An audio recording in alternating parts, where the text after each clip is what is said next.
Buen día, mi nombre es Daniela Izarra y pertenezco al equipo número 1 de la Cátedra de Métodos Proyectivos, y el día de hoy daremos inicio a la defensa y análisis psicodiagnóstico basado en el protocolo clínico de la prueba de la persona bajo la lluvia.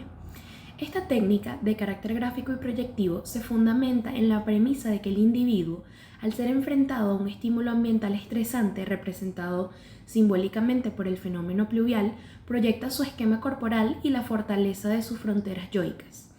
El objetivo primordial es evaluar la capacidad del sujeto para organizar su defensa frente a la presión, observando si existe una desorganización de la personalidad o si, por el contrario, prevalecen recursos adaptativos funcionales ante situaciones de tensión. El evaluado en este caso se identifica con las iniciales PN.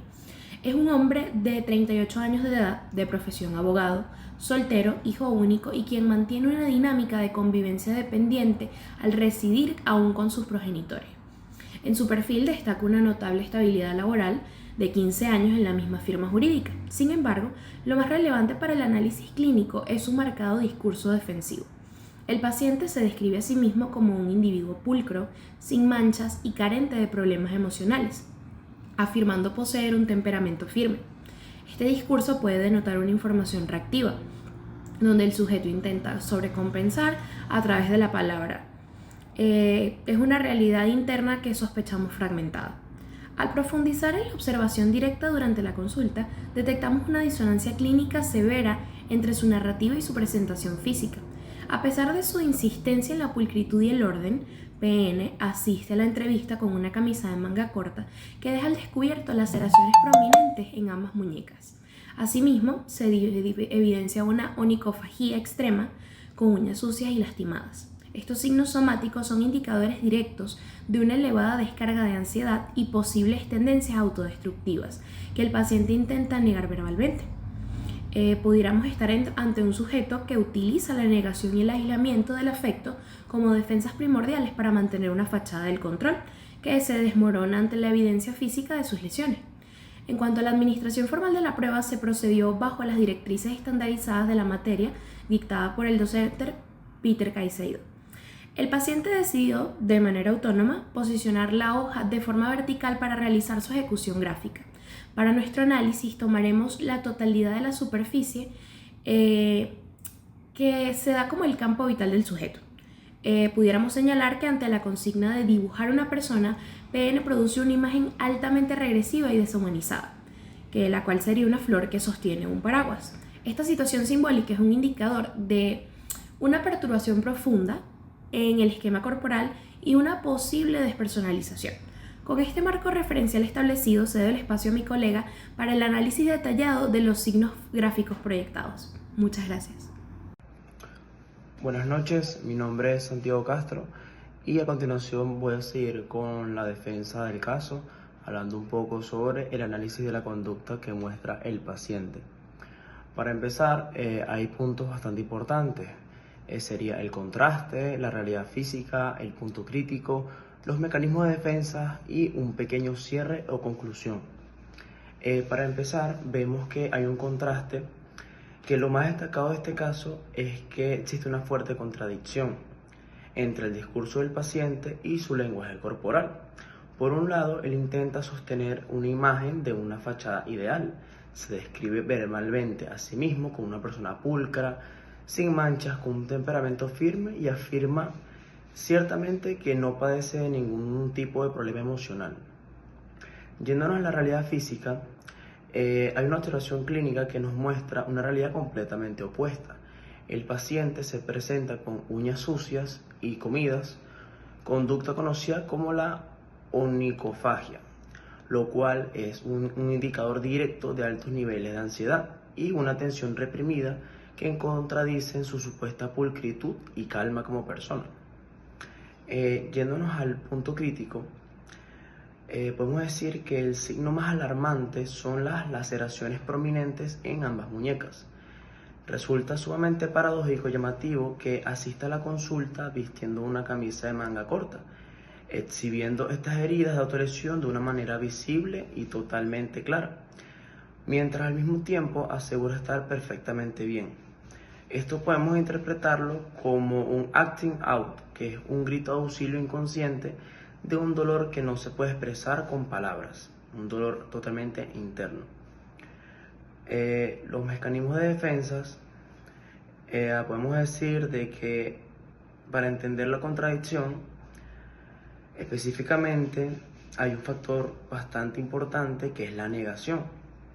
El paciente está utilizando una negación totalmente masiva, bloqueando de su conciencia el propio sufrimiento emocional porque le resulta demasiado amenazante para esa imagen de abogado exitoso y controlado que intenta proyectar a las demás personas.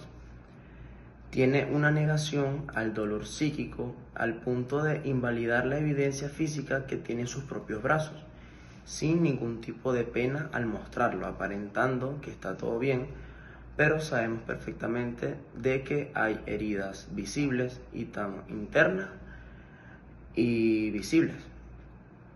En conclusión, se observa una conducta donde el paciente derrumba su discurso consciente, revelando una profunda angustia que requiere una atención clínica inmediata. Muchísimas gracias. Para dar continuación, mi nombre es Nicole Marrero, quien estará haciendo el análisis expresivo.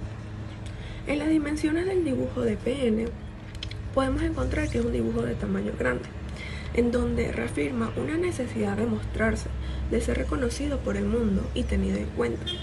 A su vez, puede dar un índice de agresividad. También en el dibujo existe un emplazamiento. Esto reafirma esa búsqueda de llamar la atención y de ser tomado en cuenta por los demás, incluso a veces y respetando el espacio personal de las otras personas o los límites.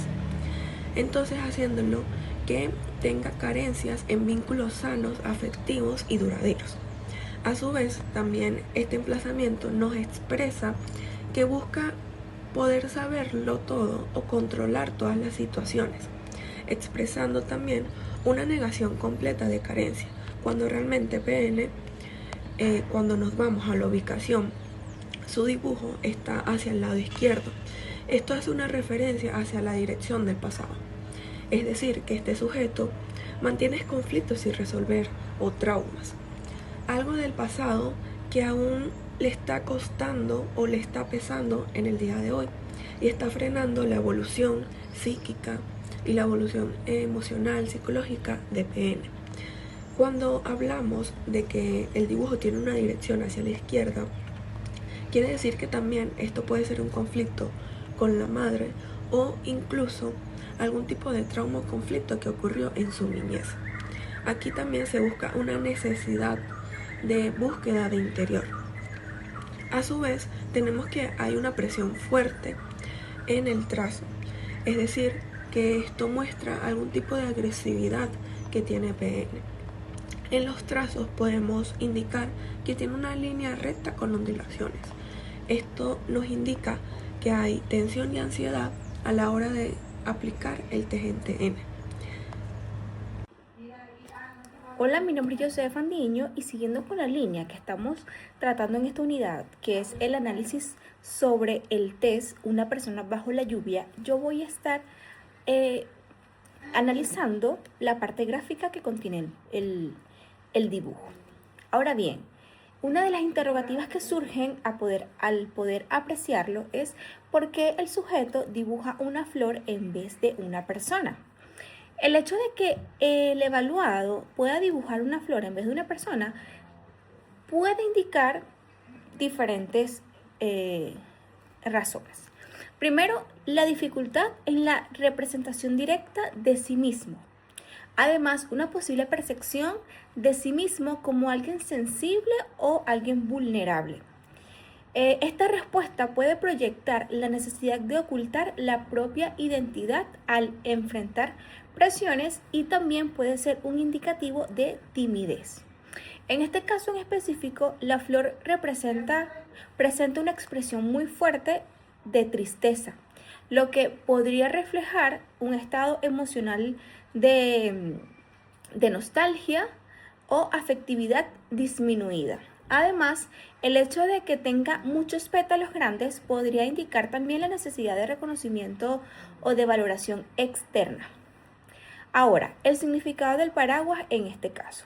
El paraguas cubre completamente a la figura, lo que en términos proyectivos indica mecanismos de defensa adecuados, además capacidad de afrontamiento y protección frente a dificultades que se puedan presentar en el entorno.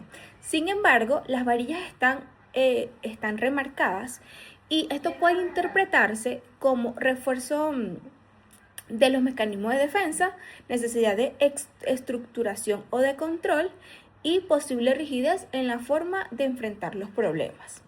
En este caso, considerando que el individuo se describe como firme y también sin problemas emocionales, el paraguas podría reemplazar una autoimagen de fortaleza y control. Ahora, el significado de la lluvia. La lluvia, si bien entendemos, representa presiones o conflictos del entorno. En este dibujo podemos notar que la lluvia es constante pero tampoco es torrencial y no moja a la figura, además que está distribuida de manera uniforme. Esto puede interpretarse como una percepción de demandas o presiones ambientales, sensación de poder enfrentarse a dificultades y que gracias al paraguas estas no logran afectarlo directamente. Por lo tanto, el sujeto podría percibir el entorno como demandante, pero también sentirse protegido frente a estas existencias. Ahora, para concluir, el dibujo sugiere un sujeto que se percibe protegido frente a las dificultades del entorno, pero también que se representa simbólicamente como una figura sensible y con afectividad triste, lo que podría indicar vulnerabilidad emocional que no es expresada abiertamente. Hola, mi nombre es Daucelis Loreto y hoy me corresponde hablar acerca de los hallazgos, el diagnóstico presuntivo y la conclusión de nuestro caso clínico. Aquí lo más relevante en la integración de los hallazgos, podemos decir que se observa esa fuerte contradicción entre lo que PN, que es nuestro sujeto paciente, dice de sí mismo y lo que realmente muestra a través de su conducta. Él se describe como alguien firme, sin problemas emocionales. Sin embargo, durante la observación clínica tiene signos importantes como la onicofagia extrema, además de laceraciones visibles en ambas muñecas, lo que nos indica altos niveles de ansiedad y tensión interna, las cuales él se niega conscientemente a asumir. En el test de la persona bajo la lluvia nos impresionó mucho que sustituyera la figura humana por una flor, reflejando aquí marcadamente dificultad para él identificarse. Además, un paraguas que cubre completamente su figura, lo que nos puede indicar que siempre está a la defensiva. En conjunto, pues podemos decir que se trata de un sujeto con una ansiedad elevada, con autoestima frágil, tal vez por conflictos no resueltos de su pasado, y un uso predominante de la negación como un mecanismo defensivo. En nuestro diagnóstico presuntivo, aquí hablamos considerando que la técnica proyectiva no es suficiente por sí sola, como ya sabemos, para hacer un diagnóstico. Hablaríamos de un trastorno de ansiedad con rasgos de personalidad rígida y controladora. Por supuesto, hay que realizar otros exámenes para ello. También observamos indicadores de riesgo que se asocian a esa conducta que tiene autolesiva, que sin duda debe ser evaluada a mayor profundidad. A nivel de la psicodinámica, se considera que estamos hablando de una organización intrapsíquica neurótica y defensas rígidas como esa negación y ese aislamiento afectivo que tiene nuestro sujeto, nuestro paciente. Y como conclusión decimos que PN mantiene sin duda una fachada consciente de control y estabilidad ante el mundo, existiendo una clara disonancia entre el discurso y la realidad psíquica, porque el dibujo nos evidencia esa fragilidad que tiene. consideramos que requiere una intervención psicoterapéutica para trabajar ansiedad, trabajar conflictos inconscientes y fortalecer mecanismos de afrontamiento más saludables. Ha sido bien interesante este caso, poder analizarlo, poder verificarlo con nuestros compañeros y llegar a estas conclusiones. Gracias por todo. Se despide Daucelis Loreto.